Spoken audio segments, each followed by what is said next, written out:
Baik, saya persilahkan Pak Dhani Hilman dan Pak Andang Bahtiar untuk maju untuk memperkenalkan diri apa dan bagaimana sebetulnya tim Katastropik Purba itu. Saya persilakan.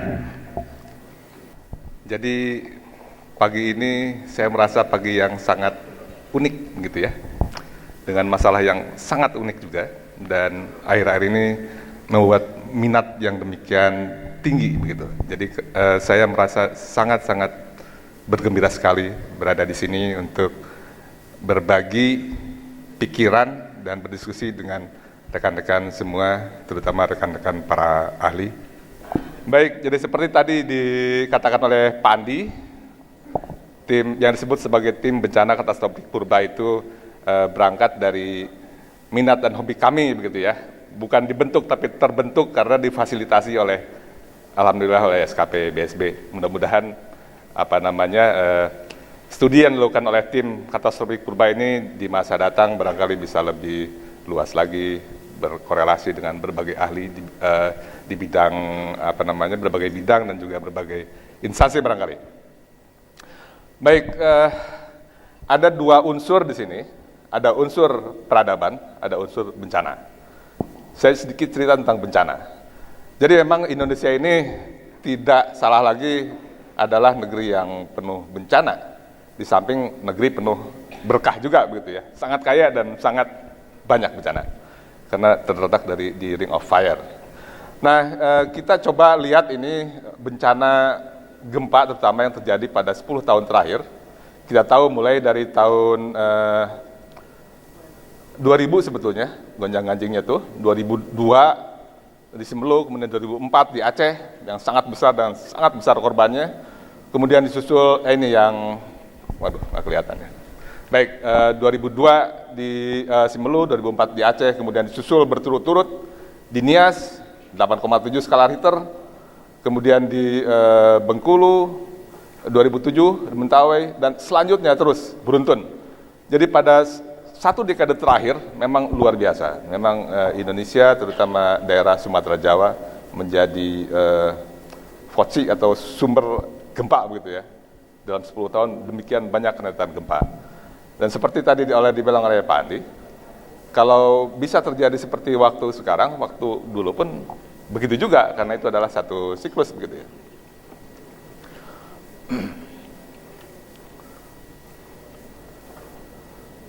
Ya, dan kita juga sering juga berdiskusi di ranah publik ataupun diskusi ilmiah bahwa 10 tahun yang terjadi gempa itu belum berhenti.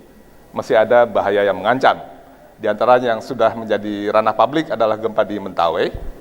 Tapi juga sebetulnya ada gempa yang lebih dekat dengan Jakarta adalah di Selat Sunda ke selatan Jawa.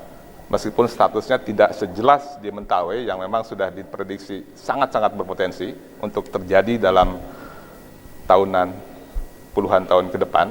Di Sunda ini tidak jelas statusnya, tapi potensi ada. Potensi ada, itu lebih menakutkan lagi, karena itu lebih dekat dengan kita tidak tahu.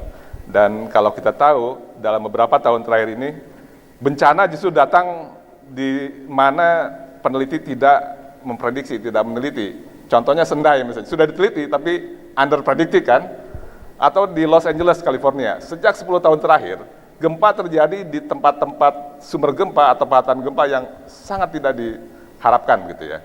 Terakhir 2004 waktu itu adalah di bawah Hollywood. Nggak pernah orang nyangka. Karena di situ memang ada sumber gempanya, tidak pernah diteliti karena sangat-sangat pelan, terjadi ribuan tahun sekali, tapi kok terjadi persis sekarang gitu. Justru gempa yang sering diramalkan yaitu di San Andreas Fault, yang katanya dari sejak 10 tahun yang lalu akan terjadi gempa magnitudo 8, sampai sekarang belum terjadi begitu.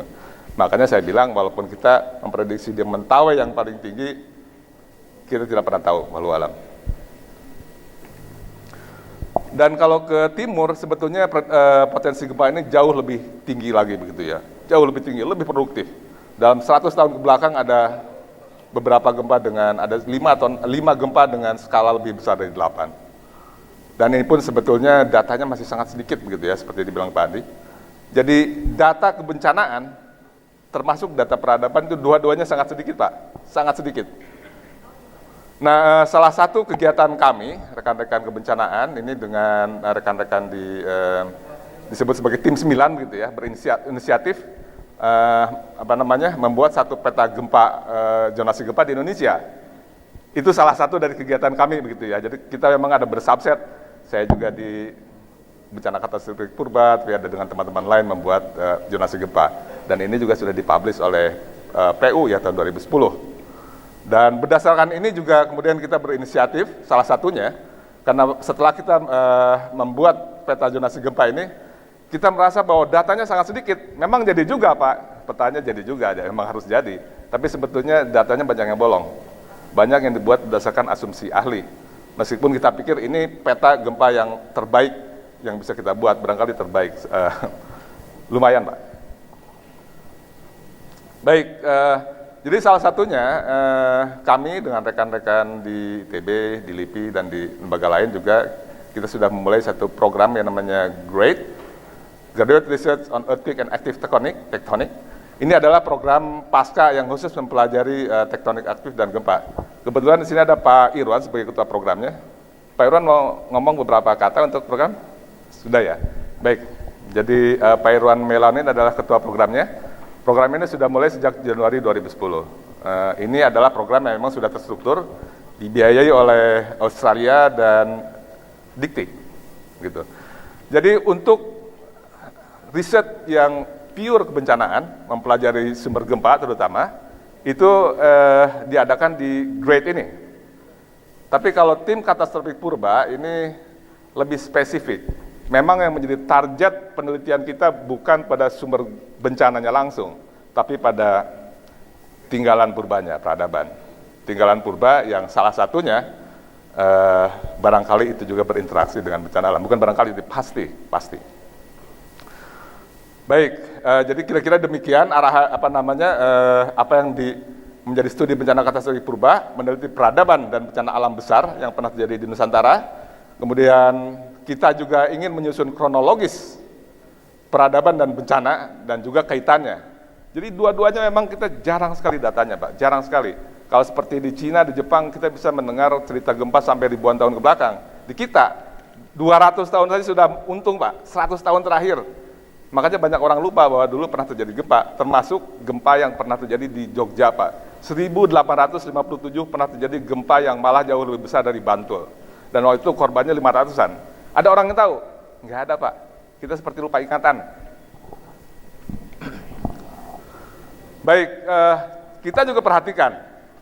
Apakah kita sudah tahu pusat-pusat peradaban dulu? Di mana pusat kerajaan Majapahit?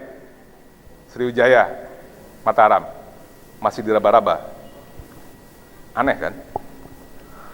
Dan juga kita juga ingin mempelajari kronologinya lagi. Apakah memang sudah betul kronologi yang kita dapat? Kemudian kita sering mendengar tentang kearifan lokal untuk menghadapi bencana.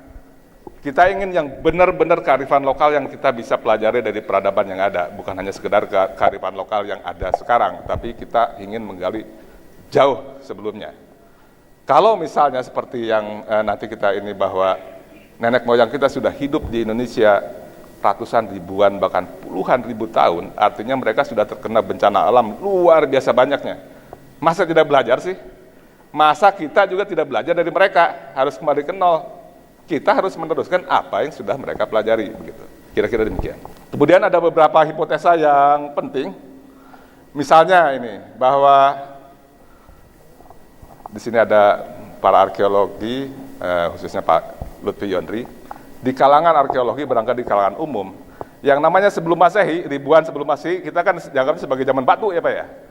Zaman batu masih hidup di gua-gua, bawa batu-batu begitu. Apa betul begitu? Apa betul begitu bangsa Nusantara? Biasa disebut sebagai megalitikum.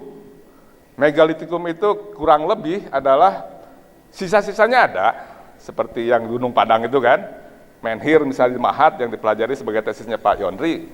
Tapi kalau ditanya siapa yang buat, kenapa buat itu, kapan buatnya, semuanya dikira-kira Pak, semuanya dikira-kira.